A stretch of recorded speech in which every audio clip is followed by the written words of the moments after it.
Bonsoir à tous. Je vais procéder à l'appel. Alors, Gérald Albano est absent et a donné pouvoir à Mélodie Ménard. Nadine Beaufils. Présent. Raymond-Marie Beaufils. Régine Bécu. Pascal Boudin est absent et a donné pouvoir à Claudine Lobin. Karine Busson est absente et a donné pouvoir à Raymond-Marie Beaufils. Liliane Carré. Elle s'excuse, Ah. Ok. Hervé Chapuis. Présent. Michel Coignot. Claude Collard. Présent. Serge Colombini. Patricia Contreau. Patrice Corbier est absent et a donné pouvoir à Gaël Janot. Pascal Couillot.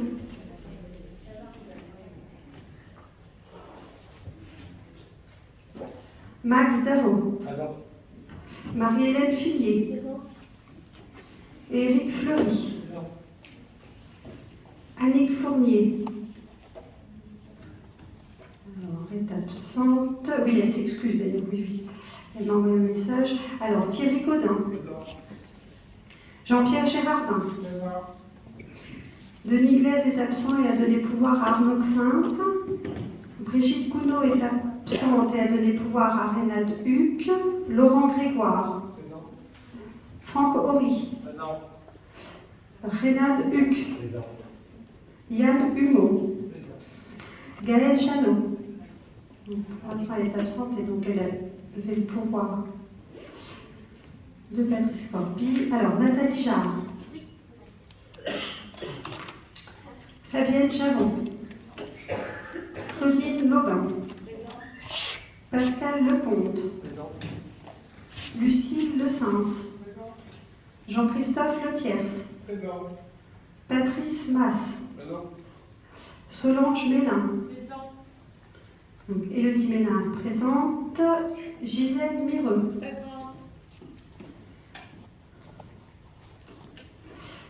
Bernard Moisset est absent et a donné pouvoir à Aurélien Pécaud. Sylvie Molia. Aurélie Moreau.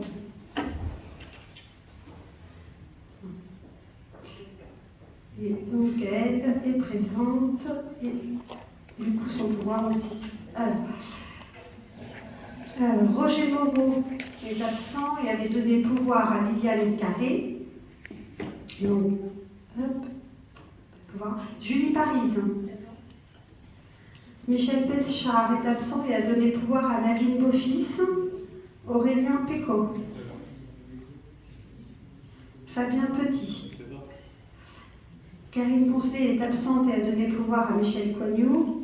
Michel Rostecoignot est absente et a donné pouvoir à Rosemarie Vuillermoz. Hervé Liotte. Daniel Leroy. Présent. Nathalie Sommier. Présent. Viviane Vassé. Alors, Alain Varou. Absent. Francis Verpi. Rosemarie Vuillermoz.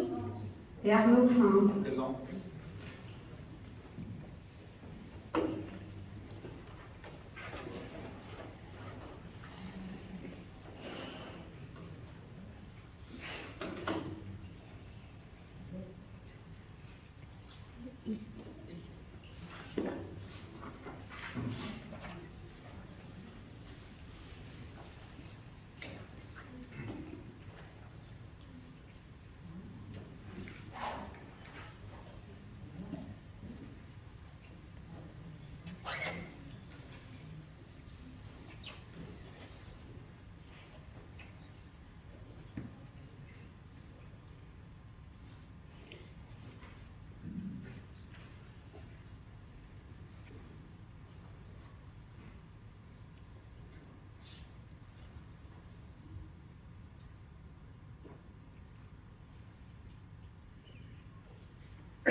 Donc on a 38 présents, 10 pouvoirs, ce qui fait 48 votants.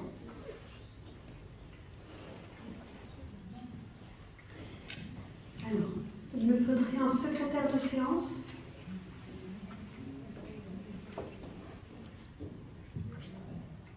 Alors, Fabienne Javon.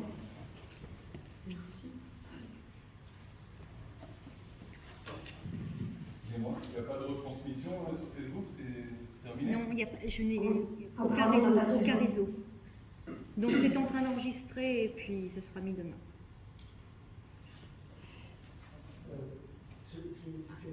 Oui.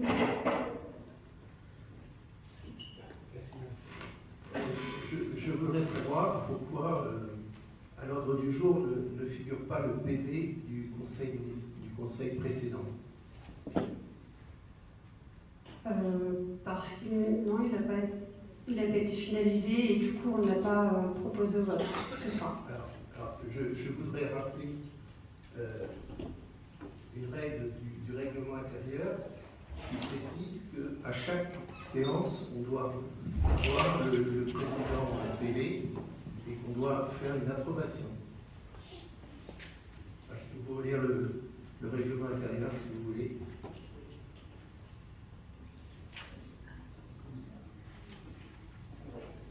Vous voulez que je le dise? Non, mais du coup on en prend note.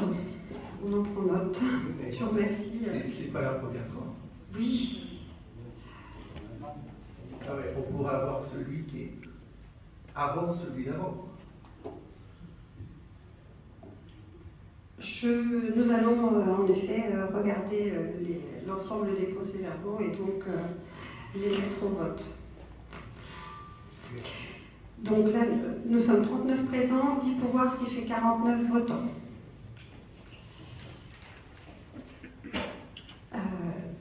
Donc voilà, je voulais également vous transmettre la démission de Pascal Salou au sein du conseil municipal.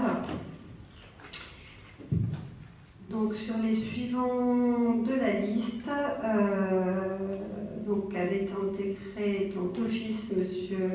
Régis Davot qui nous a fait un courrier de démission. Nous avons sollicité la personne suivante qui était Madame Huvelin qui, pareil, ne souhaite pas intégrer le conseil municipal, donc qui démissionne. Nous avons sollicité ensuite Jean-Daniel Meunier qui du coup nous a fait un courrier portant à notre connaissance de cette démission. Nous avons en effet sollicité Madame Minesi qui du coup porte en effet cette démission. Monsieur Petit qui pareil nous a transmis son courrier de démission. Et donc nous avons Madame Barillon qui a fait de même. Et Monsieur Fournier qui nous a transmis également son courrier de démission. Et donc aujourd'hui, nous intégrons au sein du conseil municipal Madame Vasset. Voilà. Donc nous vous accueillons, Madame Vasset. C'est la 55e, hein, c'est ça? C'est la 55e. Bien. Et dernière. Voilà.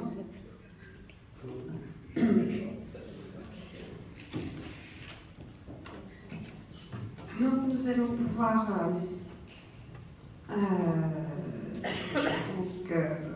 commencer le conseil municipal où dans les alors il n'y avait pas d'information réglementaire lors de ce conseil. Et donc, je vous propose de passer aux délibérations. Et concernant les affaires générales, il y avait à l'ordre du jour la modification du règlement intérieur de location des salles des fêtes de Charnières-et-Puisé. Je vous propose de reporter ce point puisque nous avons eu depuis l'envoi de la convocation certaines questions d'élus. Et donc, il faut que nous puissions y répondre et vous transmettre le projet modifié avec les différentes réflexions qui ont été apportées. Alors ensuite, on avait l'adhésion au service conseil en énergie partagée donc, du syndicat d'énergie de Lyon. Et donc,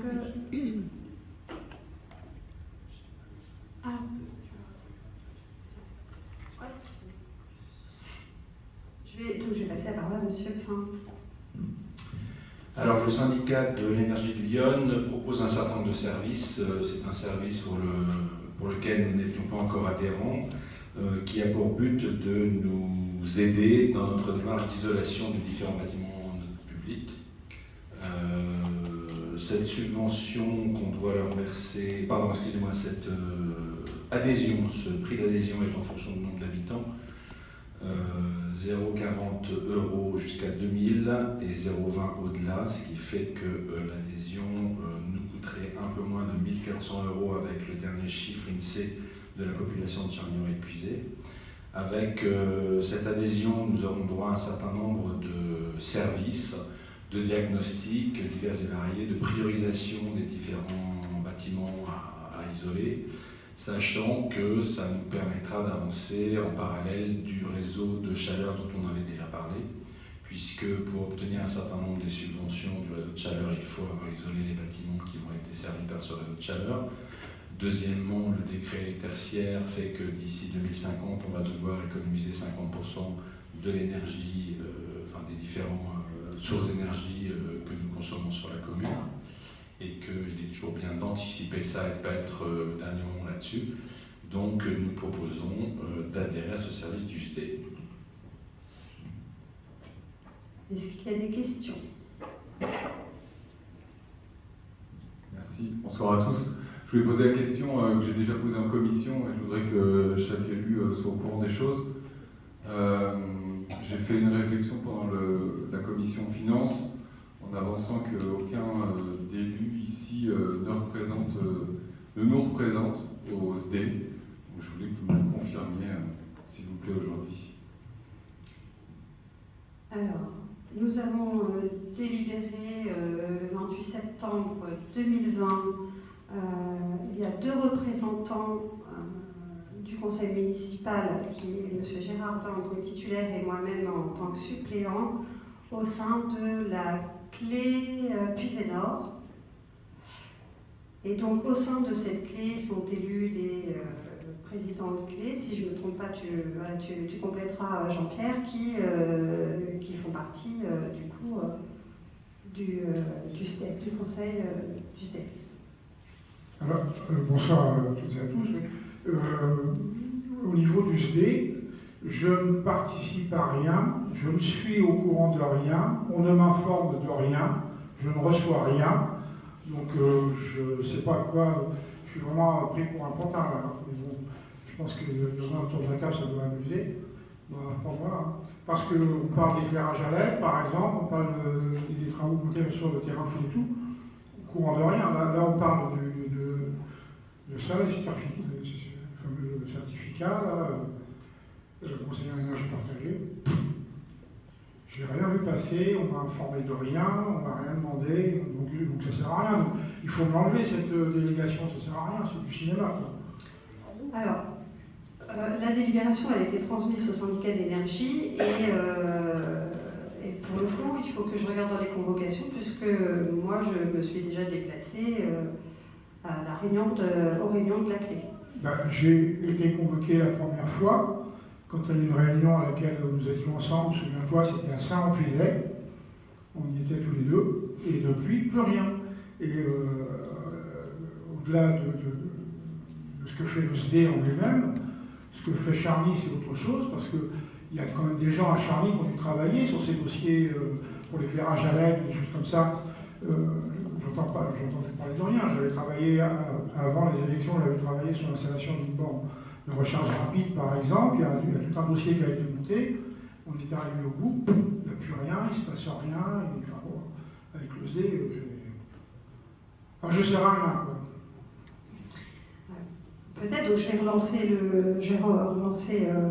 le syndicat d'énergie, mais normalement, tu dois recevoir les convocations.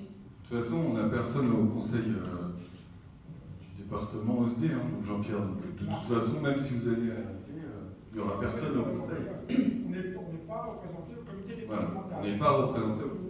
Oui, mais tout comme la majorité, puisqu'il n'y a qu'un président de la clé, forcément, il représente l'ensemble des communes qui font partie de... Non, c'est avoir éclaté.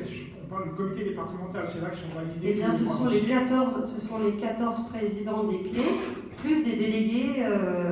Oui, dont je faisais partie avant. Ils sont 47. Hein. Dont je faisais partie avant, dans la précédente mandature. Et maintenant, il n'y a plus personne pour représenter Charny au sein du comité départemental. Personne. Là où sont validés et examinés tous les demandes. Après, Jean-Pierre, la démarche, tu le sais, c'est qu'ils ont, eux, délibéré le 27 septembre, que j'ai fait en sorte qu'on puisse se présenter avant nous le vote au Conseil. Voilà. La délib par Charny a été prise après Oui, le 28, le lendemain. Le lendemain. Et c'est pour ça qu'il y a aujourd'hui. Non, 27 septembre Ce que dit 2020. Aurélien, donc j'ai raison, on n'est pas du tout représenté au comité départemental. Après, de mémoire, il doit y avoir que 3 représentants de notre secteur au niveau du comité départemental. Non, au comité départemental, il n'y a personne. Tu assistes Il y a au comité départemental. Il y a le président de notre secteur et il y a des délégués. Il y a Monsieur Putner, c'est tout. Monsieur Gutner et puis 2 délégués, je crois, de mémoire. Oui, je comprends, parce qu'avant, on faisait partie du comité Charny qui représentait le comité départemental. On ne prenait pas aux décisions, on soutenait les dossiers, rien. Parce que peut-être que le fonctionnement était différent, peut-être que tu avais été élu au niveau de cette clé. Dans le format ou un autre, peu importe, mais aujourd'hui, il n'y a personne. Aujourd'hui, mais comme la majorité des communes du territoire... Non, mais la clé, c'est une chose, c'est la commission locale, et le comité départemental, c'est autre chose. Eh bien, je suis d'accord. Regarde sur le site, tu verras que c'est les 14 présidents des clés et des délégués. Oui, des délégués. Voilà. Maintenant, il n'y en aura que 2 pour notre territoire. Donc, voilà,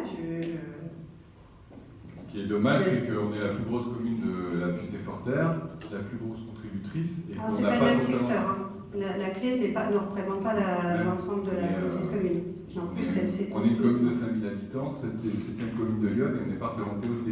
Le SD, il gère même pas mal de choses. Ça ne nous empêche pas de travailler avec le syndicat d'énergie.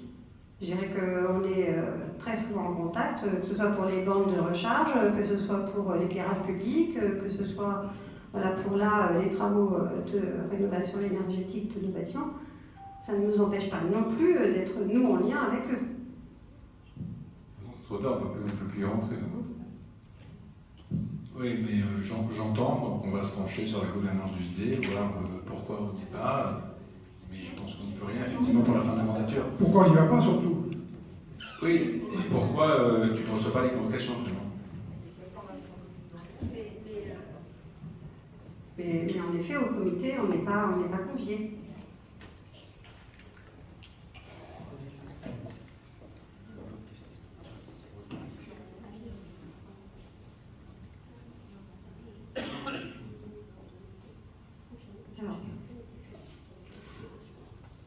Alors, on confirme quand même que par rapport à ce sujet, on confirme en date du 21 juillet, puisque la question s'était déjà posée le 21 juillet dernier. Madame, donc la responsable en charge du service au niveau du syndicat d'énergie, je vous confirme que M. Jean-Pierre Gérardin est toujours le délégué titulaire pour représenter la commune de Charny-Réclusé au sein du SDE, puisque la question se posait déjà. On a renvoyé la délibération pour le justifier. Donc, après, à moins que tu aies changé d'adresse mail par rapport à la première réunion, Pas du tout. je ne vois pas J'ai pourquoi. ni d'adresse postale, ni d'adresse mail, ni numéro de téléphone portable, pas du tout. Maintenant, est-ce que tu sais, toi, quand a eu lieu la dernière réunion de la clé de Puisay-Nord? Parce qu'on est Puisay-Nord. Non, mais comme ça. Non, c'est pas une colle, c'est pour savoir, parce que moi, je reçois, même ça, je reçois plus. Avant les clés, on se réunissait à minima 2 fois par an. Alors, il y a eu une réunion en fin d'année dernière à Molène. Alors, Moi, j'ai pas été convié. alors,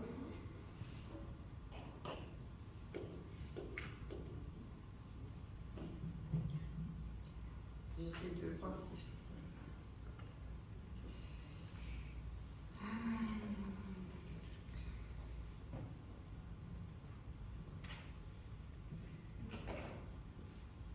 Non, mais enfin, Je regarde, ouais, si je le ouais, retrouve, ouais. je te le redis en fin de séance. Oui, oui, plus tard. Et puis, voilà. Alors, est-ce que vous aviez d'autres questions? Oui, Rosemarie. Alors, moi, je voulais m'exprimer par rapport à ces diagnostics de performance énergétique de nos bâtiments. Je suis quand même relativement surprise qu'on refasse ces diagnostics, puisque sur la précédente mandature, je m'en suis exprimée lors de la commission, nous avions fait ces études thermiques via le conseiller en énergie partagée de l'intercommunalité. Tu nous as dit en commission que vous n'aviez pas retrouvé dans les archives ces études thermiques. Je trouve que c'est quelque part regrettable parce que le travail a été fait. On avait une personne extrêmement rigoureuse en charge du TEPO, c'était M. Belard. Donc déjà élu, je voudrais savoir si vous êtes rapproché de M. Belard, parce que ça m'étonnerait quand même bien qu'il n'ait pas ces études thermiques. Et je pense qu'il serait bon de s'appuyer dessus pour la suite, pour faire des choix, parce qu'en fonction des logiciels qui vont être utilisés pour faire les études thermiques, on n'obtiendra pas forcément les mêmes résultats. Hein. Et ça dépend si on nous fait des études thermiques bateaux, si on nous fait des études thermiques dynamiques qui nous donneront réellement une image, une vision correcte des bâtiments. Donc je pense qu'il serait quand même bon, même si l'ancien conseiller en énergie partagée n'occupe plus son poste et ne retrouve pas les documents, il serait quand même bon de se rapprocher de M. Belard pour savoir s'il a archivé lui-même ces documents, ce qui m'étonnerait fort qu'il n'ait pas fait. Parce que si on veut travailler utilement, je pense qu'il faut avoir les antécédents, hein, et pour faire les bons choix. Voilà. Est-ce que ça avait été fait sur l'intégralité des bâtiments, tu te souviens de ça, et à quelle année à peu près? Au milieu de mandat. Après, on en a discuté, j'y avais répondu, on en a échangé avec Martin, qui a aussi pu faire des recherches de son côté.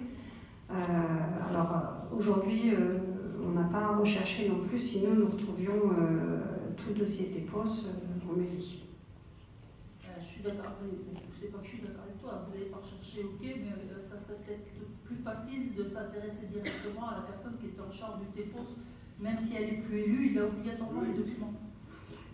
Et bien après, je ne sais pas si, voilà, en termes de date, de délai, est-ce que les choses n'ont pas évolué, voilà, au niveau du diagnostic, Au niveau de la rénovation énergétique, non, les règles n'ont pas évolué. Pas en rénovation. Et ça serait bien de pouvoir comparer effectivement.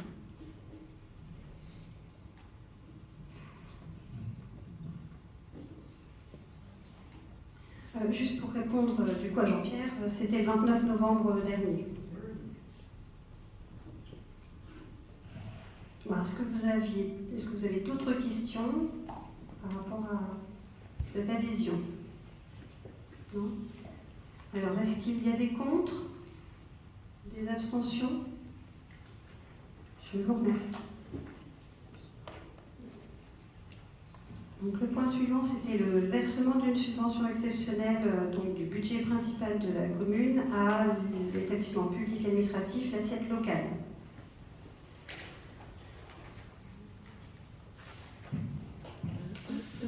Alors, nous avons eu un diagnostic organisationnel qui a été fait au mois de décembre et pour lequel nous avons eu un retour dans le courant du mois de janvier. Je vais y venir un peu plus tard. La subvention qu'on vous demandera de voter est inférieure à ce qu'on avait prévu au départ, essentiellement due à une augmentation du nombre de repas, puisqu'on a dépassé les 132 000 qui étaient prévus par l'agrément concédé à la cuisine locale, puisqu'on a atteint cette année 137 000 repas. Néanmoins, et expliquant en grande partie cette subvention qu'on va vous demander de valider, le retour de la consultation organisationnelle montre un certain nombre de points positifs et points négatifs. Sur le positif, le fait que, en termes sanitaires, l'essentiel est validé, c'est-à-dire que tout est en bon état par quelques petits points relativement de détail que la personne a pointé et auquel il sera assez facile de remédier. Que le nombre de personnes correspondait assez bien au nombre de repas qu'on avait à sortir chaque jour, que la gestion était tout à fait, c'était bien mené. À côté de ça, il y a évidemment des choses qui ont été pointées, à savoir que les possibilités d'aujourd'hui ne sont pas celles d'hier, notamment en termes d'approvisionnement. Et je ne parle pas uniquement en termes de coûts et de renchérissement des matières premières, mais également des quantités possibles, puisqu'on n'a jamais atteint l'objectif en pourcentage qu'on s'était fixé. Donc on a acheté au-delà du GIE parce qu'il n'y avait pas la capacité à fournir suffisamment. On a aussi un coût qui était supérieur au prix de vente dès le départ, qui a été pointé par le consultant. On a aussi un prix unique selon que l'on vend à l'EHPAD, au collège ou aux écoles. Et le consultant a suggéré que nous ayons des prix différents, correspondant et collant plus en fait au coût de fabrication selon les clients. Également que malgré l'augmentation assez significative des repas livrés aux personnes extérieures, on a atteint 7600 alors qu'on avait un objectif, on avait un maximum possible de 11 000 et qu'il faut qu'on fasse un effort sur ce type de livraison puisque c'est ceux qui font le plus de marge. Et enfin qu'on avait un possible volume d'activité à aller chercher hors des périodes scolaires. C'est-à-dire quand on n'a pas à livrer les collèges et écoles, parce que bien évidemment, ça fait une grosse différence en termes de fabrication, mais les personnes que l'on embauche sont toujours là. Voilà. Moyennant quoi, on a eu un rendu, je pense que c'était la semaine dernière, non ? Ou le 6, pardon. Le vendredi 6. Donc évidemment, toutes ces pistes vont être explorées. On en a rendu compte au conseil d'administration de la cuisine centrale, donc avec des représentants du département, de l'EHPAD, voilà. Et en attendant, nous demandons à ce que le conseil valide une subvention de 100 000 €. Pour mémoire, on avait plutôt en tête quelque chose au départ, selon les calculs qu'on avait avec une prudence en anticipation d'augmentation des repas, on était plutôt autour d'entre 140 et 150. Parce que je n'avais pas prévu qu'on aille vers les 137 000 repas qu'on a finalement servi en 2022, donc c'est plutôt une relativement bonne nouvelle, même si on a toujours une subvention à verser. Voilà.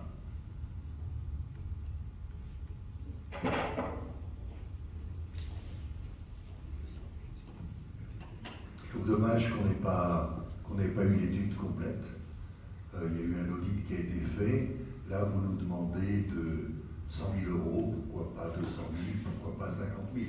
Je dirais que je suis absolument favorable sur le principe d'abonder et que nos enfants et nos aînés aient des conditions agréables et plus sympathiques pour leur repas. Donc c'est pas du tout sur le principe. Ce que j'approuve pas, et je ne voterai pas cette subvention, c'est que finalement c'est un chèque en blanc, sans éléments chiffrés, sans la présentation de cet audit, et je trouve ça tout à fait regrettable. La présentation de l'audit a été faite au conseil d'administration de la cuisine centrale et nous en avons débattu largement lors de la commission de finances. Maintenant, si on peut aussi...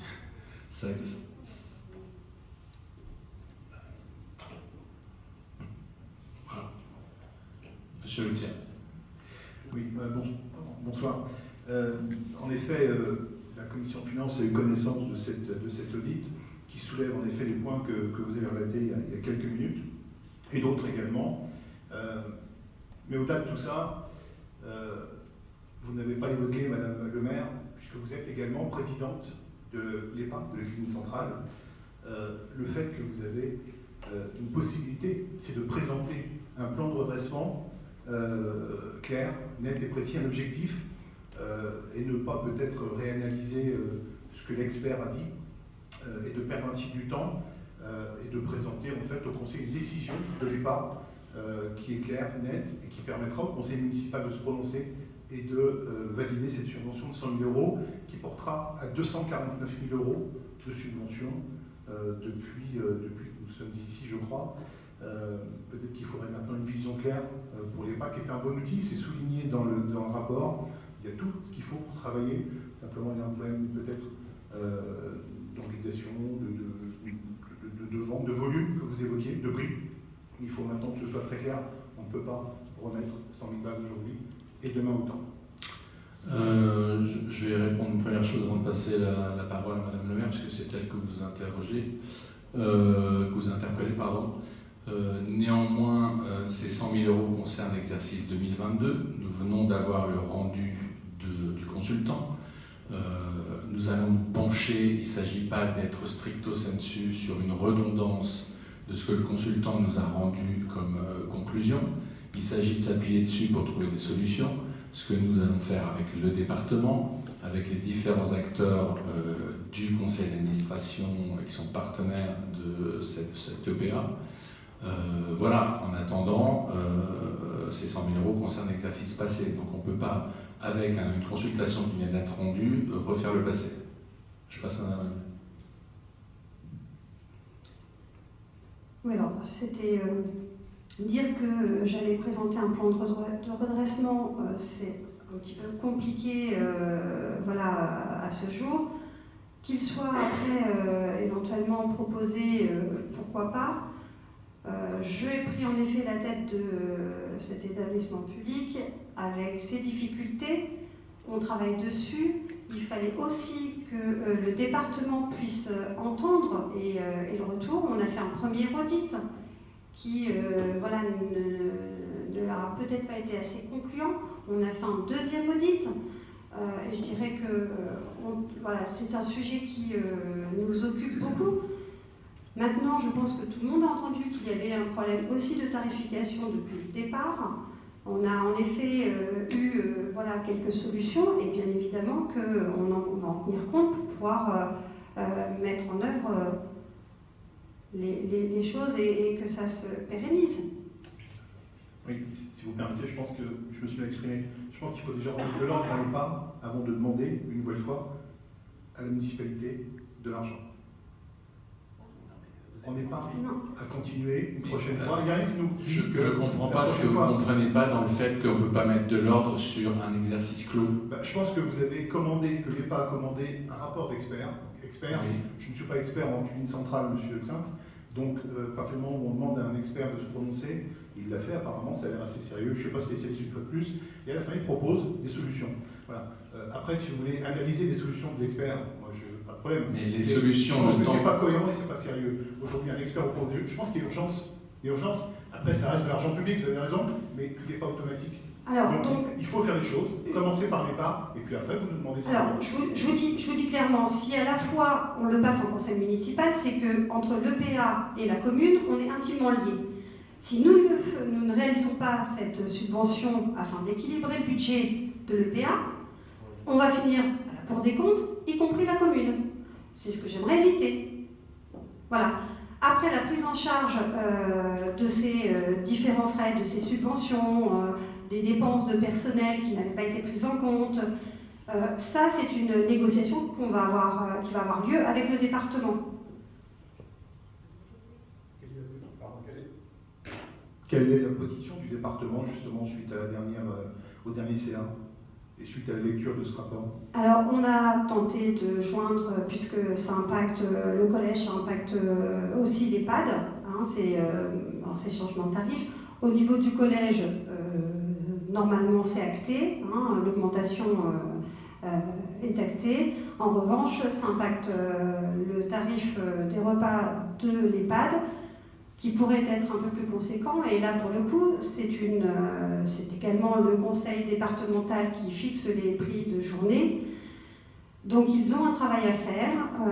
Pour tout dire, on a tenté d'avoir le département aujourd'hui pour savoir s'ils avaient commencé à travailler. Nous n'avons pu les joindre. Voilà. Maintenant, oui, en effet, c'est un dossier qui peut être parfois compliqué, qui prend du temps, mais nous sommes derrière et je n'oublie pas que voilà, on le traite. Le département donc, n'a pas mis la main à la poche. À ce jour, non. D'accord, merci.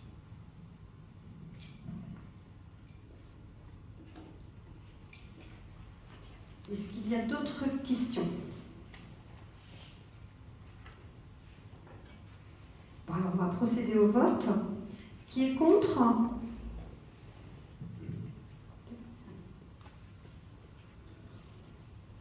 Qui s'abstient?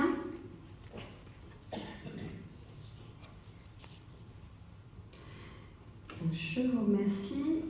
Ensuite, on a donc l'autorisation à transmettre pour notifier le marché d'assistance maîtrise d'ouvrage concernant le projet du regroupement pédagogique Sud.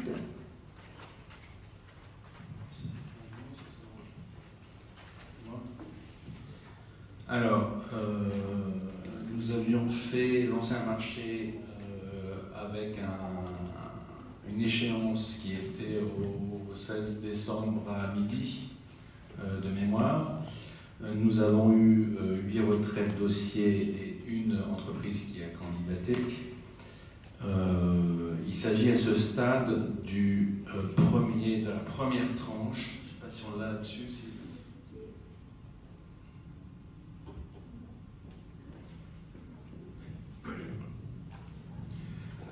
C'est-à-dire qu'on vous a présenté dans la proposition la totalité des diverses tranches, enfin le déroulé, disons, si on devait aller avancer dans ce projet, mais il s'agit de valider aujourd'hui que la première tranche, c'est-à-dire la tranche ferme, c'est-à-dire l'élaboration du programme pour un total TTC de 21 180 €, qui permet, on pourrait dire de manière vernaculaire, de faire un cahier des charges et de nous rédiger un calendrier de programmation, de faire une sorte de programmation du projet.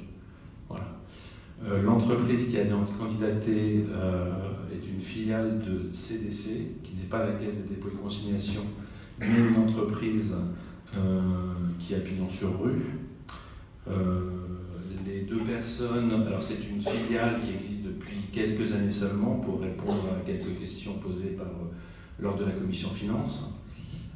Mais les deux personnes dont on a trouvé les CV qui sont, je dirais, fer de lance de ce projet, ont la formation et l'expérience pour mener à bien ce type d'expertise et d'élaboration de projet, de programme. Voilà, c'est 21 180, nous allons aller chercher des subventions pour en couvrir une partie, essentiellement la Banque des Territoires.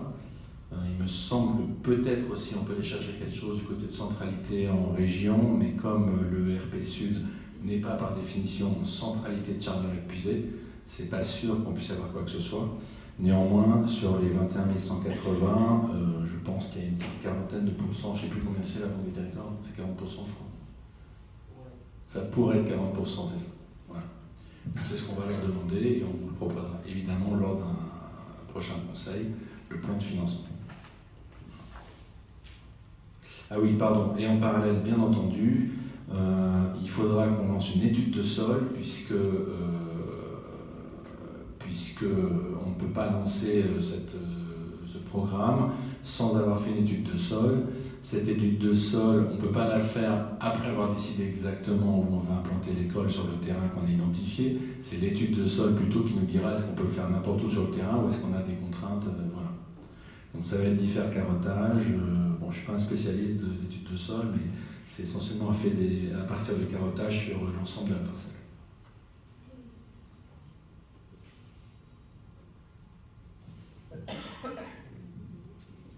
Est-ce qu'il y a des questions?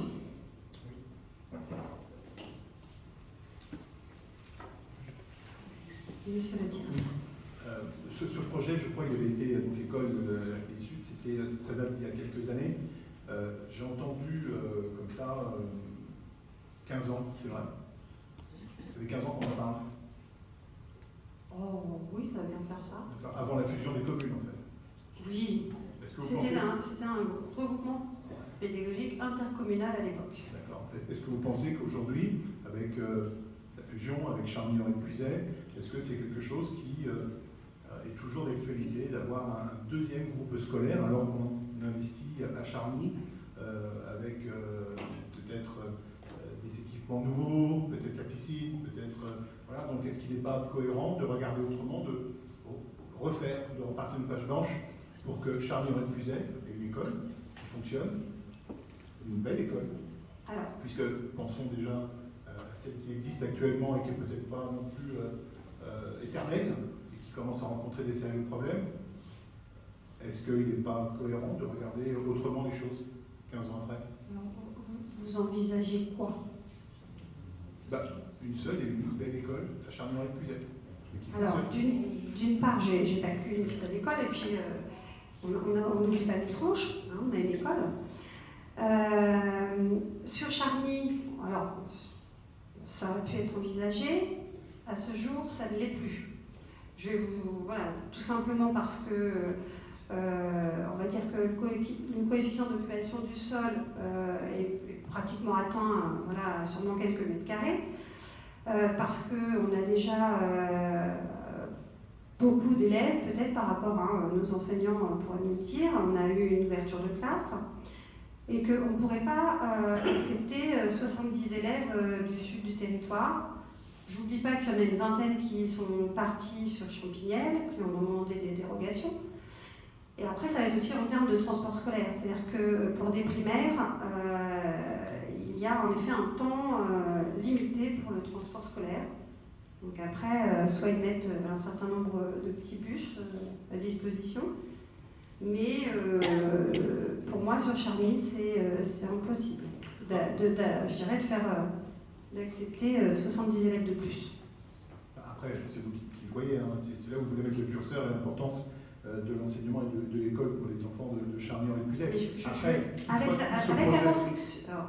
Avec la construction de la cantine garderie qui a eu lieu, on n'a plus assez de surface pour agrandir et qui nécessiterait 4 classes supplémentaires. C'est pour ça que je vous dis qu'il faut partir peut-être d'une feuille blanche et de voir comment vous dispatchez vos projets et peut-être même faire des économies. Comment?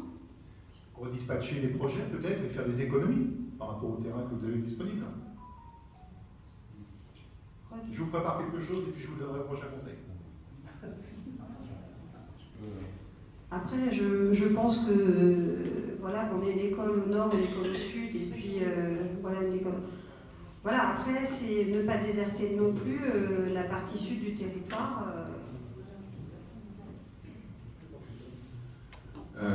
Monsieur Le Thiers, vous avez rejoint en commission enfance il n'y a pas longtemps.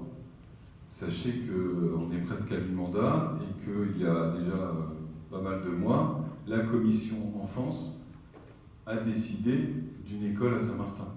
Donc à partir du moment où il y a déjà une dizaine d'élus qui en commission ont décidé quelque chose, c'est normal qu'on parte sur ce projet. Cette question est légitime, mais pour le coup, elle arrive trop tard. Voilà. Après, j'enchaîne simplement pour revenir sur le projet. Moi, je suis évidemment pour ce projet, à l'endroit où la commission a défini d'ailleurs, parce qu'on a mis du temps à définir l'endroit. En revanche, j'ai beaucoup plus de réserves sur le candidat qui nous est présenté, et je l'ai déjà dit en commission finance et en commission enfance mercredi dernier. Pour moi, je vais voter pour, mais ça m'embête de ne pas avoir le choix. J'ai l'impression d'aller dans un resto et d'avoir un menu avec un seul plat. Et c'est dommage. Maintenant, on n'a pas le choix. Soit on relance le marché et puis on va perdre encore 4 mois, soit on y va. En sachant que son dossier, il fait 55 pages, que cette société, elle arrive de Tours. On n'a rien contre le centre Val de Loire, mais c'est pour ça que d'ailleurs dans son dossier, il propose des réunions en visio. Hein, ça lui évitera de faire 10 km. Il y a pas mal de choses qui font pas très sérieux, notamment à page 16 où il marque prix de revient prévisionnel, il met opération et il titre construction d'une salle des fêtes. Voilà, c'est pas hyper sérieux. Il aurait pu relire. Ça, par contre, les CV, ils y sont. Il y a 10 pages de CV. Sachez qu'on aura 2 chefs de projet sur la société Équipage. Cette entreprise, comme vous l'avez dit, M. Xin, elle est jeune, elle a été créée il y a 1 an et demi. Ils n'ont pas réalisé de projet, ils n'ont pas en tout cas livré et réceptionné de projet. Ils sont issus d'une autre société qui les chapeaute, qui a beaucoup plus d'expérience. Quand on voit leur CV, ils sortent de l'école d'ingénieurs de Poitiers, ils ont fait les ponts conseil, l'un d'entre eux est même intervenu sur la ville d'Auxerre. Voilà. Et une fois de plus, on est... Alors déjà 2 choses. Pour répondre à la question du non-choix, je suis comme vous, j'aurais préféré en avoir 2 ou 3. Néanmoins, ce qu'on vous a expliqué, et que je suis ravi de le faire aussi en conseil, c'est que quand on part sur ce genre d'AMO, il ne peut pas derrière obtenir le marché de maîtrise d'œuvre, voilà, qui est celui qui rapporte le plus. Donc c'est pour ça qu'il y a beaucoup de gens qui retirent les dossiers pour voir de quoi il s'agit, voir quelle commune lance quoi ou à quel projet, mais derrière se le réserve pour pouvoir candidater plutôt plus en aval. Donc c'est aussi pour ça qu'on va être contraint sur ce genre de tranche ferme, de première étape, je dirais, nécessaire, de prendre cela. On ne va pas repartir sur encore 4 mois pour avoir une chance sur 2 de ne pas avoir d'autres candidats, puisque 8 dossiers retirés avec une seule réponse, ça veut dire ce que ça veut dire. Ça, c'est la première chose. La deuxième, rien ne nous empêche à ce stade d'être extrêmement vigilants et de voir ce qu'on va nous proposer. On a des gens qui s'y connaissent dans ce conseil, en construction. Il y a des choses, des études qui avaient été faites. On a des CAUE qui avaient fait des préétudes, etc. On n'est pas totalement, entre guillemets, passez-moi l'expression, à poil. Voilà. Mais je suis d'accord avec vous, j'aurais préféré avoir 2 candidats et avoir le choix. Mais c'est un problème qui a été évalué, cette question du non-choix, par la CCPF, la communauté de communes, qui a précisément, dans le cadre des petites villes de demain, mis en place un accord cadre, enfin est en train de mettre en place un accord cadre avec des AMO qui auront l'obligation, sur un certain nombre de dossiers, de thématiques, de répondre dans un délai d'1 mois aux différentes communes adhérentes de cet accord cadre. Parce que beaucoup de communes ont des problèmes pour obtenir des réponses à leurs demandes d'AMO, à leurs offres de marché, etc. J'espère que ça se passera bien avec ce seul candidat, et j'ai pas de doute là-dessus, enfin j'espère. Il faudra juste simplement être vigilant, et en commission enfance, sachez que vous n'y étiez pas, mais voilà, la plupart ont voté pour. Mais derrière, le discours, c'était, voilà, on est pour, mais soyons prudents. Oui, on m'a rendu soyons prudents sur ce candidat. Voilà, j'espère que je me trouve. Voilà. On m'a rendu compte de cette commission, et c'est tout à fait légitime, et soyons prudents.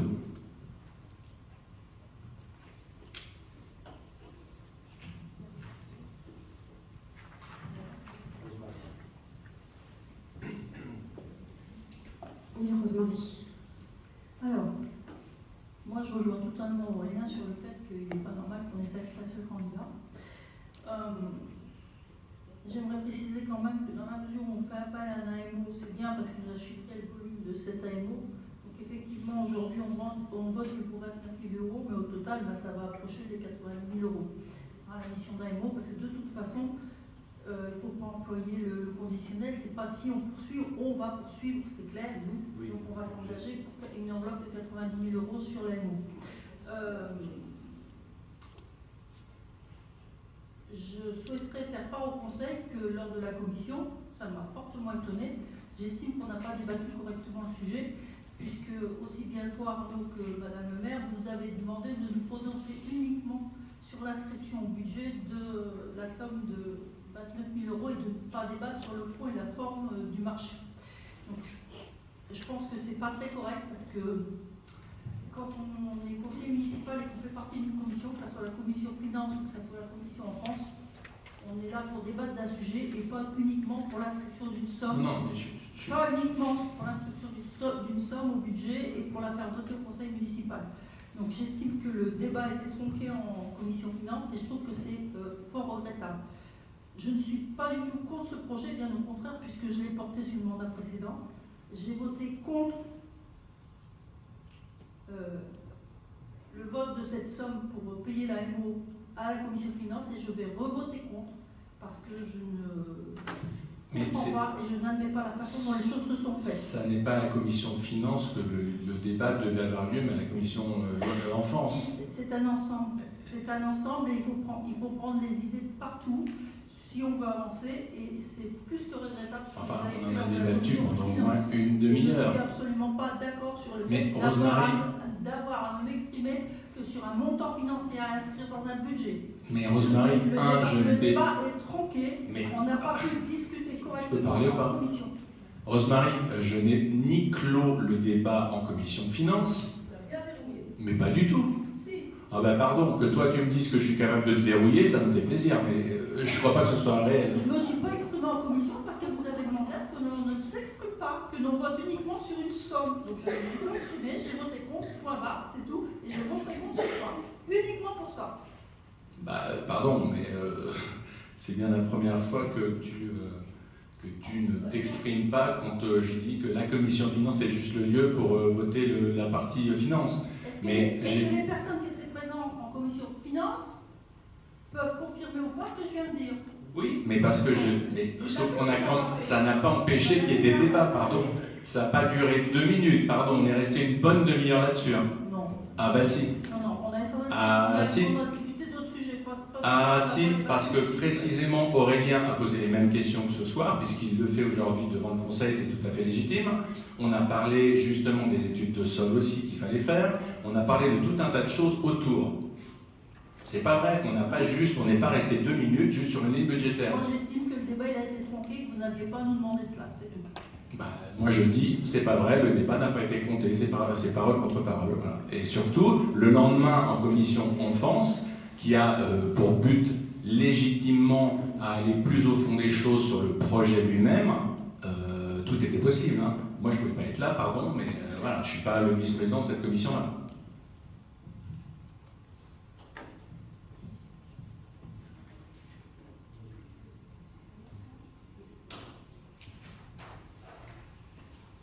Bon, est-ce qu'il y a d'autres questions? Eh bien, nous allons procéder au vote. Qui est contre?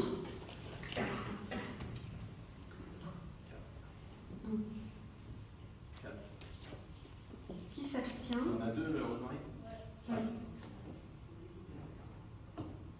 Et donc, qui s'abstient? Je vous remercie. Alors, le point suivant concerne une convention de mise à disposition d'un terrain boisé au profit de la chasse des couteaux. Donc ce point, je vais l'ajourner. Alors je peux vous en expliquer aussi pourquoi. On avait demandé en effet à la commission finance de statuer sur la gratuité, voilà, c'est quelque chose qui aurait, c'est un titre que la collectivité aurait dû émettre aux locataires d'un montant moyennant 20-25 €. Pour les services, c'était voilà, les services, la trésorerie, c'était des charges, je dirais, qui s'élèveraient à peu près voilà, à cela. C'était en termes de temps d'agent, les frais de la trésorerie. On avait en effet proposé à la commission finances de proposer une gratuité, mais de demander une contrepartie sur l'entretien extérieur, donc ce qu'on pourrait appeler de l'élagage du terrain. La commission finances n'a pas forcément voulu statuer sur la partie gratuité, mais du coup on en a échangé sur la demande de ce locataire. Et donc Étant donné que sur une partie de la parcelle, il y a le verger conservatoire avec une mare qui contient des espèces telles que tritons, salamandres, qui est parfois visitée par le centre de loisirs Prunois, et la mise à disposition du terrain pour un apiculteur où il met ses ruches. Ces éléments ont été pris en compte. Voilà. Donc finalement, la majorité, puisqu'il y avait une abstention, la majorité des membres étaient contre le fait de louer à titre gracieux ces terrains qui font à peine 5 hectares, qui dans la partie autre, donc pas le verger conservatoire, mais qui est entre guillemets, j'appellerais ça la décharge communale, il y a en effet des ronciers où il y a du gibier tel que des sangliers. Donc c'était un bail qui prévoyait, ou une convention qui prévoyait le rabattage du gibier, étant donné que la commission n'était pas favorable à cette location à titre gracieux, je préfère reporter le point, en sachant que si toutefois il y avait des dégâts au niveau agricole environnant, ce seraient des battues administratives qui seront lancées, validées, et donc qui seront réalisées. Pour le coup, là, ce ne seront plus des actions forcément de rabattage uniquement, mais il pourrait y avoir à terme des actions de tir.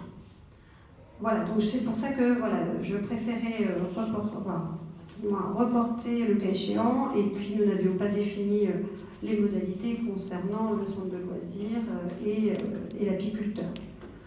Voilà, donc je me suis exprimée là-dessus. Nous verrons ultérieurement si nous donnons une suite à ce dossier ou pas, mais du moins il faudra qu'il soit, travaillé en amont avec les différents intervenants sur ces parcelles. Voilà, en affaires diverses, je voulais déjà vous annoncer que nous allons reporter les dates des conseils de février et mars, puisque la date du 14 février posait apparemment souci à certains. Donc nous avons eu une remontée de faux part. Et donc, avec les services, nous avons fait le choix donc, de décaler la date du conseil du mois de février au 21 février. Et pour avoir quand même un petit peu de temps, je pense à M. Mo avec ses procès-verbaux, on décalera également celui du mois de mars au 21 mars. Voilà. Donc on vous renverra un mail de confirmation. Lors du conseil municipal du 21 février, il faudra que nous délibérions pour rajouter 2 membres à la commission ad hoc, puisqu'elle devra se réunir dans le cadre des attributions de subventions aux associations. Et donc, comme nous n'avions pas remplacé M. Mahon et du coup maintenant Mme Salou, il faudra que 2 élus donc, de la majorité se fassent connaître pour qu'on puisse du coup le délibérer au prochain conseil.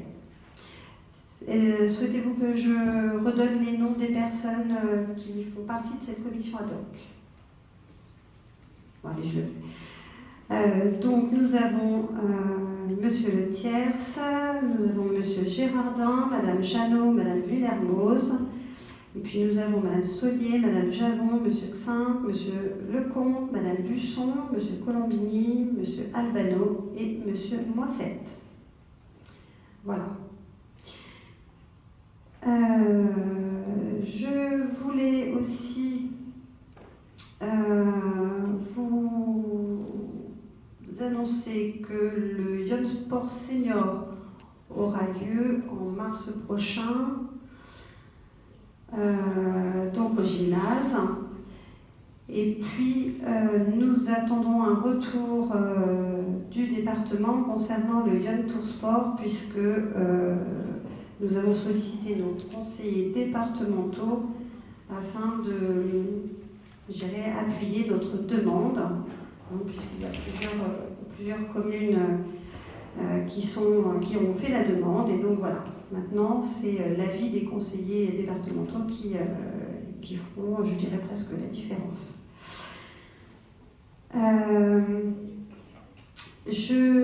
On vous a présenté lors du dernier conseil dans les affaires diverses des projets de photovoltaïsme et j'aurais souhaité connaître votre position concernant le projet sur Péreux qui était sur l'ancien aérodrome qui était en zone agricole de loisirs, puisque du coup je suis sollicitée par l'entreprise qui me demande si nous pourrons faire un courrier de modification du plan local d'urbanisme auprès de la communauté de communes.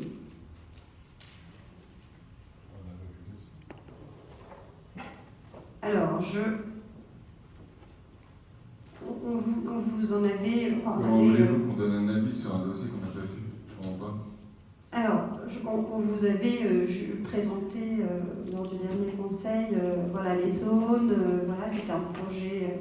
C'était affiché là, mais dans ce cas, il faut nous l'envoyer et puis qu'on regarde. Là, on ne va pas vous donner un avis sur oui, on est contre. Voilà, donc on en est là pour échanger, hein, on est dans des affaires diverses. Donc, on peut vous proposer de vous transmettre le dossier. Et puis, en effet, on prendra une décision lors du prochain conseil municipal pour que je puisse leur répondre. Merci. Qui va prendre en compte le coût du changement du PLU? L'entreprise.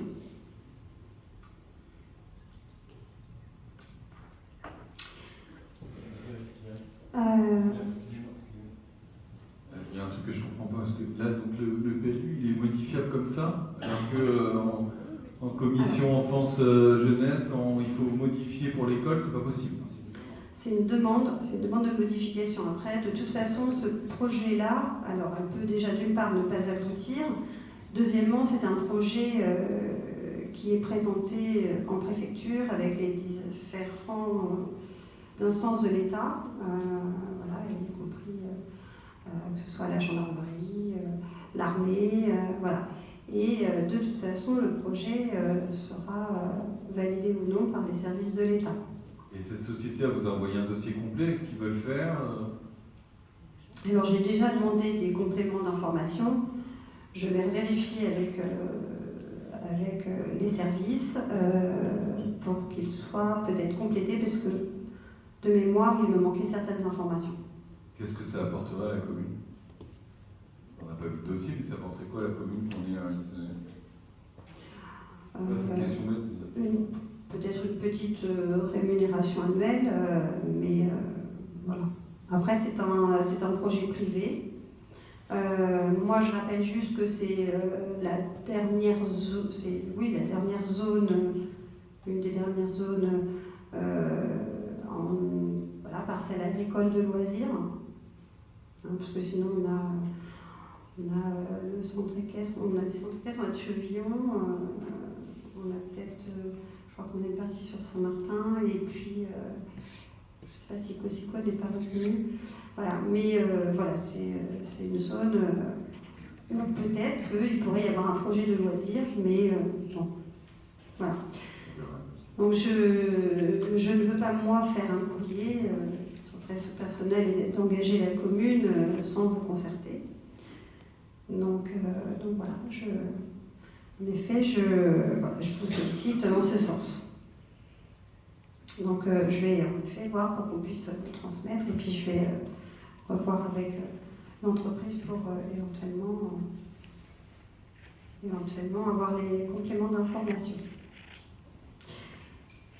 Alors,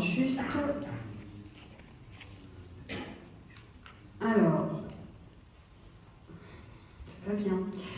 On a, lors de l'adhésion au service Conseil en énergie partagée de SDE, on a omis de désigner un élu référent énergie. Et donc il faudrait que, est-ce que quelqu'un souhaiterait se présenter pour qu'on puisse voilà, le désigner en tant que référent énergie?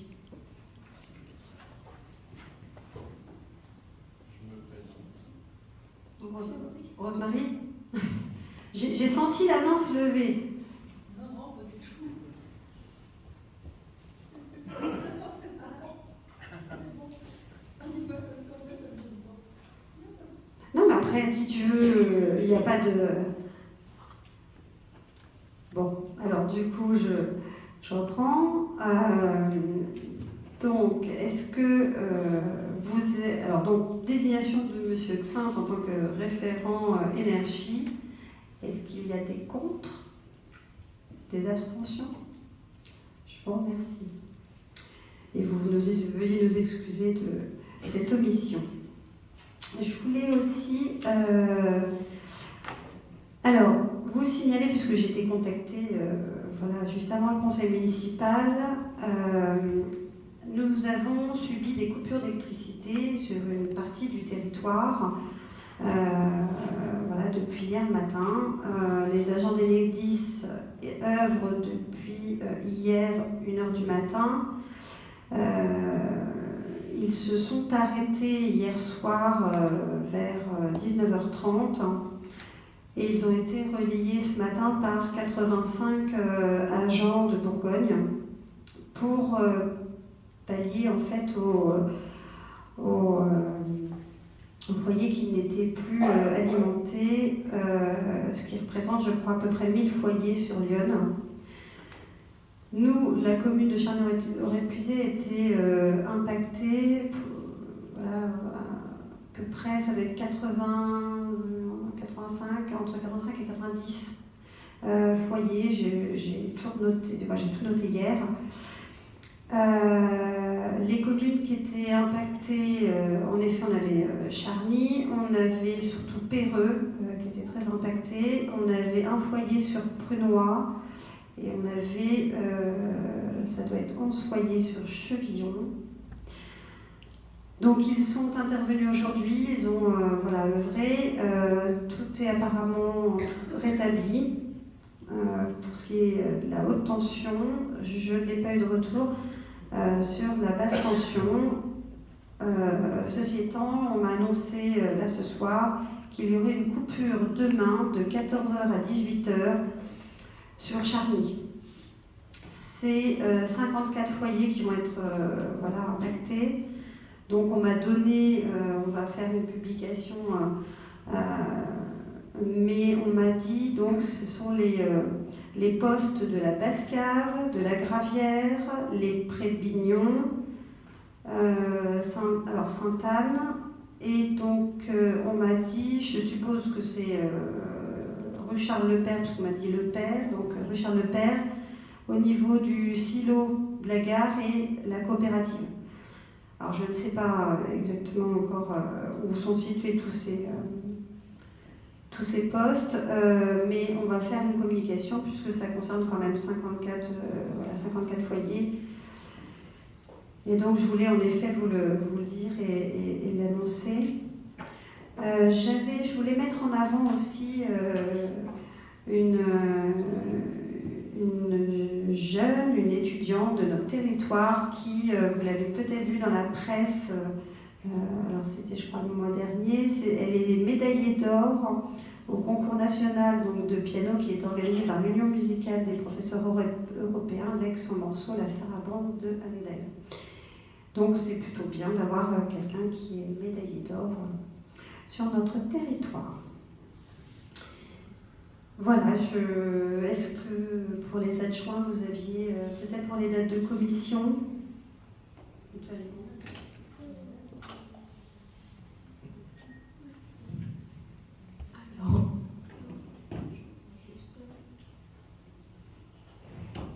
Alors, bonsoir. Donc, c'est la date de commission. Il va y avoir un CST, donc qui va être composé d'élus et de représentants du personnel. Il aura lieu au mois de février, le 7 février, et le matin, Et à la suite, à 18h, nous aurons la réunion RH. Voilà, pour discuter de plusieurs points, suppression de poste, on a... qu'est-ce qu'on a encore? En grande partie, c'est ça, quoi. Hein, voilà.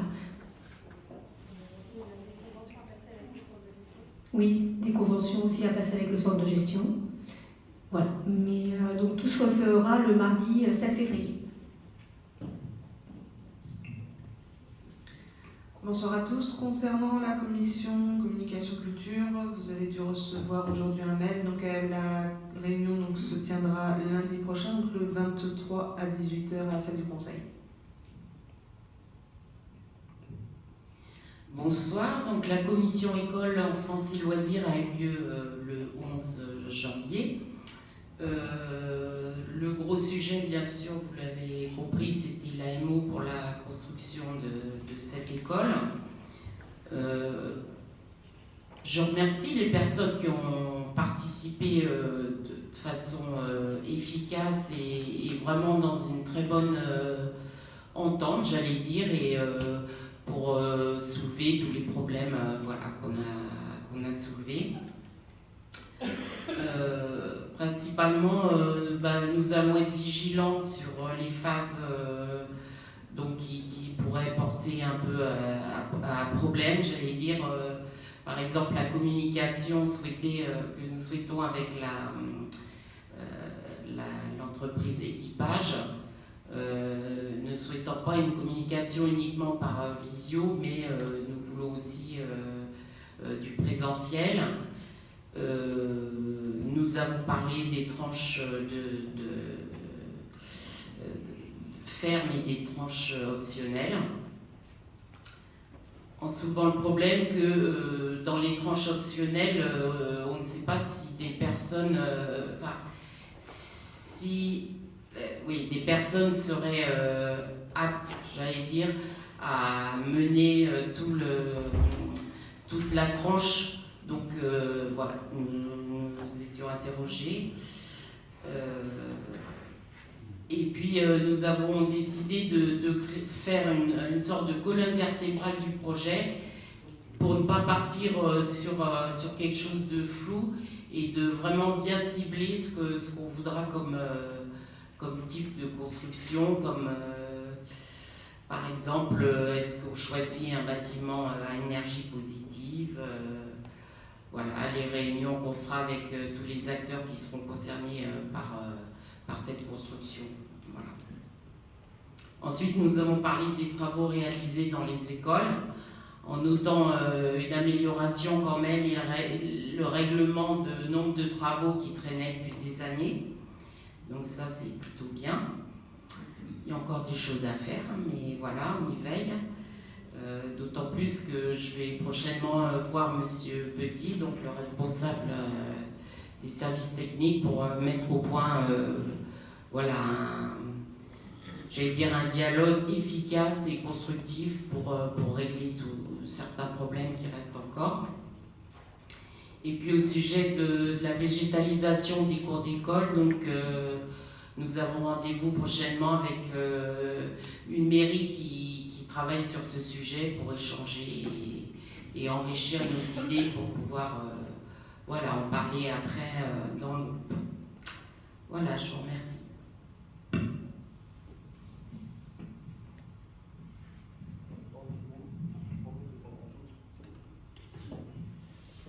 Commission marche.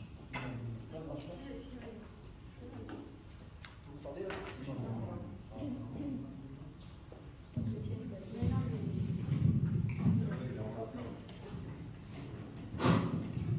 Commission marché, festivité, j'ai pas de date pour l'instant. On fera une réunion, je pense, dans le mois de février, quand je ne sais pas encore. Niveau marché, en ce moment c'est très calme, hein, comme vous pouvez le voir. Hein. Les producteurs sont pas là ou en vacances. Sinon, je vous parlais aussi de la ligne SNCF. La dernière fois, je vous ai parlé que les travaux allaient commencer. Ils ont commencé. Donc, si vous allez du côté de la gare jusqu'à la rue des Cochards, là, maintenant, c'est le jour et la nuit. C'est débroussaillé. Bon, c'est débroussaillé, c'est pas joli, mais bon, maintenant, les travaux sont partis. Bon, donc là, il y a un gros travail, hein, parce que la végétation, elle est très dense. Donc il a déjà eu des problèmes avec les broyeurs, donc il est en panne. Je crois qu'il s'est fait voler du carburant cette nuit. Donc déjà des problèmes. Voilà, oui. Donc voilà. Donc c'est prévu encore, je pense, au moins une dizaine de jours, donc pour arriver justement jusqu'à la route de la côte. Donc voilà. Si vous avez des questions à ce sujet, n'hésitez pas.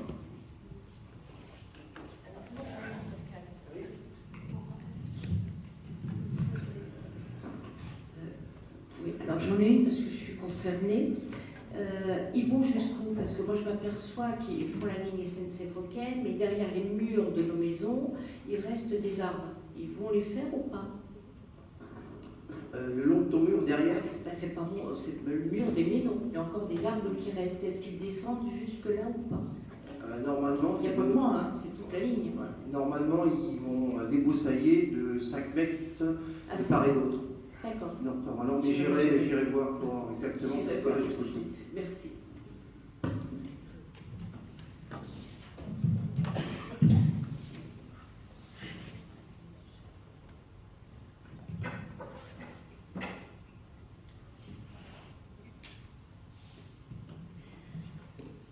Alors, du coup, nous avons terminé. Est-ce qu'il y a des interventions?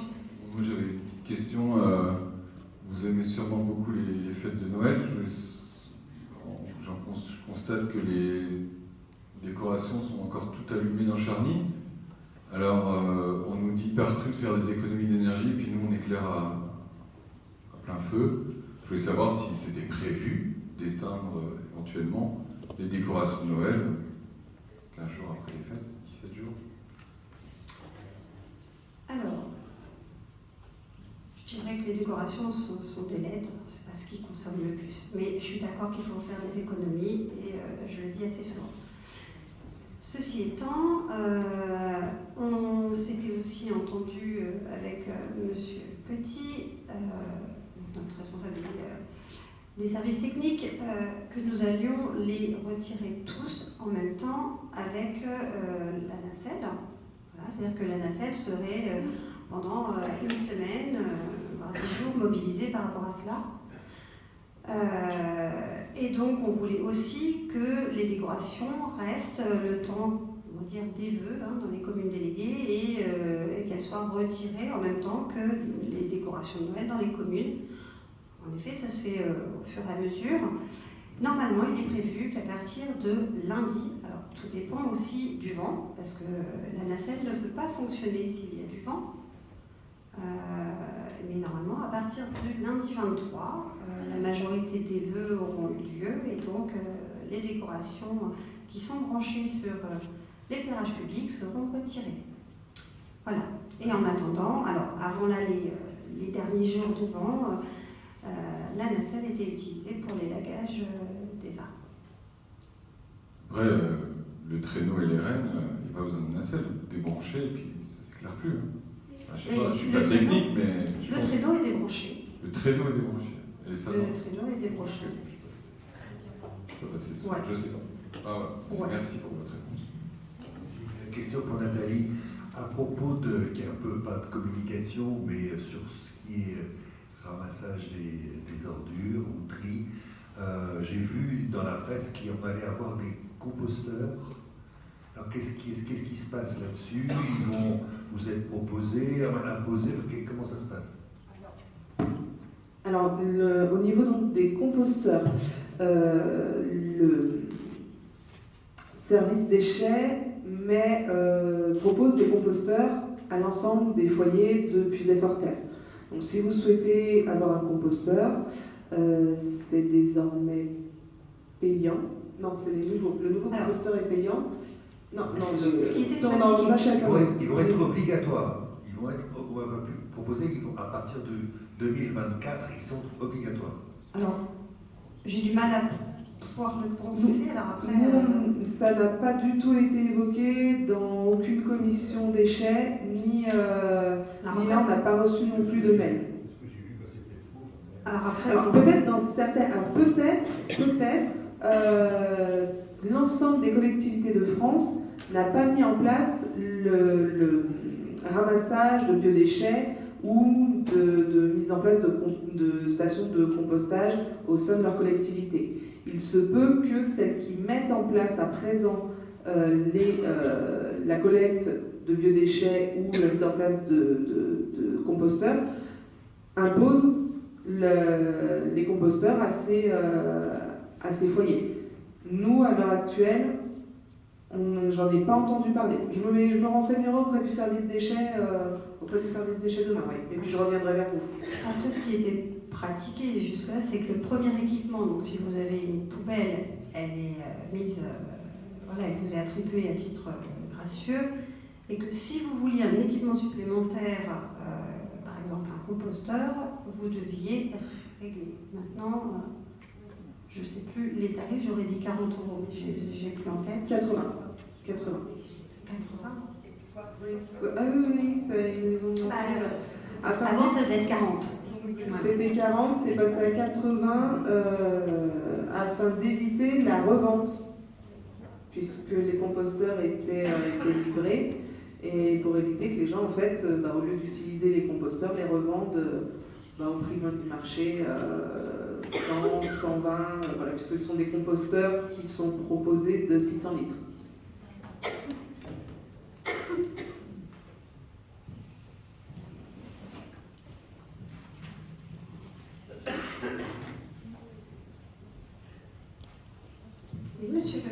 Monsieur Diaz. Oui, vous parliez tout à l'heure, M. Pécaud, d'électricité et de vent, et ça m'a rappelé que au dernier conseil, vous nous aviez évoqué un rendez-vous que vous deviez avoir juste après le dernier conseil avec des promoteurs éoliens. Alors, je vais envoyer un petit courrier pour vous demander votre position officielle par rapport à ça, par rapport à l'éolien en général, et du moins sur Charny-en-Récusé surtout. Je n'ai pas eu de réponse, c'est sûrement mon mail qui n'a pas fonctionné. Je voudrais savoir si vous pouviez nous informer. Alors sincèrement, j'ai peut-être pas vu votre mail, je vous ai pas répondu, mais je n'ai pas eu de rendez-vous. Voilà. Donc j'ai aucune information à vous apporter. D'accord. Bon, écoutez, tant mieux. Je ne veux pas être indiscret, mais ils ne sont pas venus. Je crois qu'ils ont annulé le rendez-vous. Ah, d'accord. C'est du vent. Non, mais oui, voilà. Et ils ont dû annuler le rendez-vous. Ils ont vu qu'ils n'avaient aucune chance à Charny-en-Récusé, alors bravo. Oui, Jean-Pierre. Dans la nuit du 15 au 16, je ne sais pas si vous en êtes aperçu, on a eu une tempête qui a traversé Charny. Tu l'as évoqué tout à l'heure. Il y a un outil qui a été mis en place il y a quelques temps, qui s'appelle le panneau Pocket, pour alerter, pour prévenir en cas d'incident grave. Et il n'y a rien eu sur panneau Pocket pour cet événement. Alors, on n'avait pas d'électricité. Moi-même, j'ai été concerné puisque j'ai un portail électrique qui ne fonctionnait plus, j'ai des volets électriques qui ne fonctionnaient plus. Par contre, mon portable fonctionnait très bien. Mais sur panneau Pocket, il n'y avait aucune information, il n'y avait rien du tout. Alors que cet outil avait été mis en place justement pour prévenir et donner des consignes en cas d'incident de ce type. Donc il y a peut-être quelque chose à revoir de ce côté-là. Juste, nous, ce qu'on peut transmettre, c'est les informations sur la préfecture, sur la vigilance orange. Voilà. En effet, on s'est rendu compte, et nous, les agents, lundi, ont passé leur journée à aller couper des arbres, retirer les arbres des voiries. Voilà, ça, c'est ce qu'ils ont fait. Après, moi, Enedis, je les ai eus hier soir au téléphone par rapport aux coupures d'électricité. Voilà, j'ai été contactée et j'ai été recontactée ce soir. Je ne les avais pas eues avant. Alors après, voilà, nous, on peut transmettre les informations que l'on a. On n'a pas connaissance, par exemple, de toutes les coupures d'électricité qu'il y a sur le territoire. Alors que voilà, je ne pensais pas que j'avais peut-être 50 foyers qui étaient impactés sur Péreux. Donc après, moi j'ai fait le lien, j'ai envoyé des messages à tous les maires délégués pour leur dire voilà, tel endroit, voilà, les personnes sont impactées. J'ai aussi demandé à Enedis, puisqu'il n'y a pas de coupure de courant, il y a des gens qui sont sous respirateur, il y a des gens qui ont là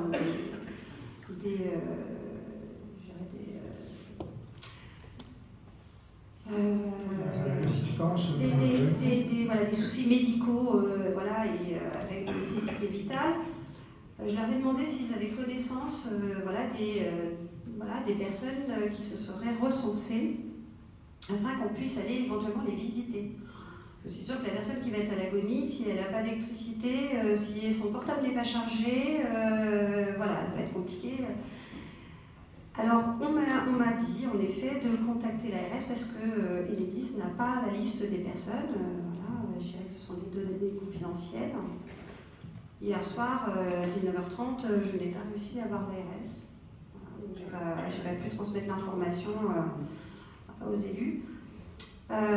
C'est une des choses dont on va aussi se pencher pour qu'on puisse aussi, nous, au niveau de la commune, faire évoluer notre registre des personnes vulnérables. Mais c'est vrai qu'on sait que c'est compliqué et on essaye d'être... Alors, je n'ai pas dit que c'était facile, hein, c'est pas simple. Là, il n'y avait aucune information. L'information, elle est arrivée aujourd'hui. Alors après, moi, via les réseaux, j'ai informé un certain nombre de personnes parce que j'ai vu des publications, des choses comme ça. J'ai vu qu'ils étaient connectés, donc j'ai envoyé, j'ai tenu informé. Mais voilà, c'est compliqué.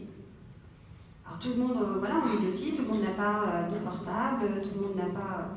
Alors on essaye de faire notre maximum. À partir que tout le monde n'ait pas de portable, je suis d'accord avec toi, mais à partir du moment où on met un outil en place, il faut l'utiliser. S'il faut attendre que tout le monde soit équipé pour l'utiliser, je ne vois pas trop l'intérêt.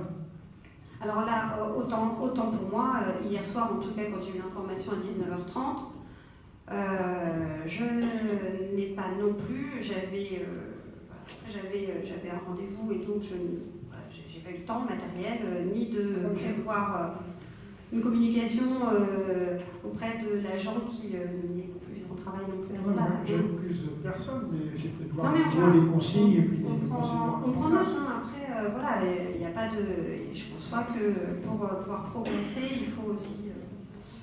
Et promis Jean-Pierre, on va suivre la météo pour pouvoir informer en avance quand il y a des coups. Enfin une bonne nouvelle.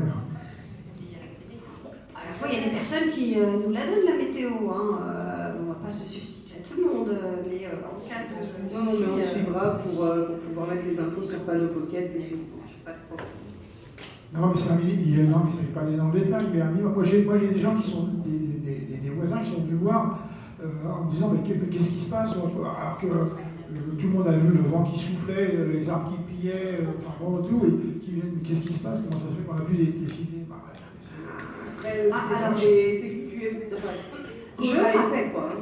Je rappelle que si vous voulez des informations, il y a aussi, puisque vos téléphones fonctionnaient, j'ai bien compris, donc il y a en effet une application pour savoir en effet l'heure prévue de rétablissement du réseau. Et au cas où, vous pouvez toujours appeler le numéro d'urgence d'Enedis pour savoir. Oui, je suis sur Enedis. Voilà, mais je l'ai, effectivement. Non, mais moi, j'ai des voisins, je te dis, qui sont venus me voir. C'est bon. Il ne s'agit pas de chercher qui a fait ou pas fait. Moi, ce que je veux attirer votre attention, c'est de dire que peut-être il y a des consignes qui sont plus à jour, ou qui peuvent être des procédures à revoir. Au-delà des réseaux que tout le monde n'a pas, j'imagine que vos maires délégués savent et connaissent les personnes vulnérables sur leur commune déléguée et les ont appelés pour savoir s'ils allaient bien, évidemment. Ils l'ont fait. Alors après, je dis que tout dépend aussi de si vous n'avez pas d'électricité et que vous avez un téléphone avec une box, vous n'avez pas de téléphone. Voilà, ils ont peut-être une voiture pour eux, mais je suis sûr qu'ils l'ont fait. Je suis sûr qu'ils l'ont fait. C'est plus facile de se rendre sur place que peut-être d'appeler. Voilà, bon, en tout cas, on prend. En effet, oui, je pense que oui, ils ont quand même connaissance, en effet, de leurs personnes âgées, vulnérables. Puis, on avait quand même nos listes, même si elles ont évolué. Je pense que cette période Covid nous a permis aussi de recenser un certain nombre de personnes, donc c'est vrai qu'on a l'information. Oui, monsieur Mo. J'ai une question. Je voudrais une information sur le conseiller en numérique qui a été recruté il y a un certain temps. Et il faut savoir où ça en est. Madame Jarre, je pense. Alors, concernant le conseiller numérique, il est actuellement en arrêt maladie. Voilà. Il a commencé sa formation et il est tombé malade et donc là il est en arrêt maladie. J'espère que c'est pas trop. J'espère aussi. Souhaitons-lui un bon rétablissement. Voilà.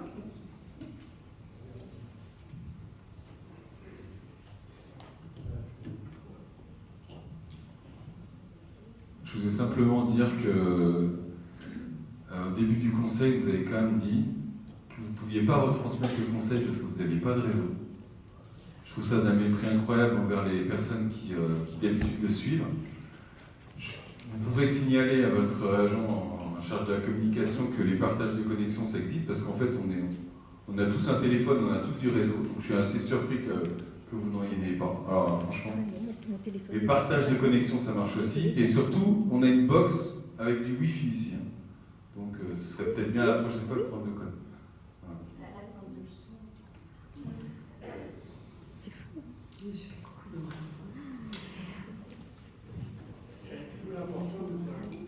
Plutôt que de faire la réflexion après le conseil, vous auriez pu éventuellement intervenir avant. Un petit coup de main, un petit coup d'aide, c'est toujours plutôt plus agréable. Peu importe. Peu importe. Moi, en tout cas, puis je pense qu'on va terminer là-dessus si personne ne souhaite intervenir. Je voulais juste dire que je fais en effet le tour des vœux dans chaque commune, que c'est un moment plutôt très agréable puisque ça fait 2 années qu'on a pu se réunir. Alors bien évidemment je suis accompagnée de certains adjoints. On peut développer après les discours, on peut échanger sur les différents sujets. Je voulais remercier tous les élus qui s'investissent au sein du conseil, les bénévoles qui animent nos communes. Il me reste, je crois, 4 cérémonies. Donc on a Grandchamp vendredi, on a Chevillon samedi matin, on a Marché-Beton samedi soir, et puis on a le samedi 28 en clôture avec les cérémonies sur Champ-d'Augle. Voilà, donc je voulais vous remercier tous, et puis du coup je vous souhaite une bonne soirée et je vais clôturer ce conseil.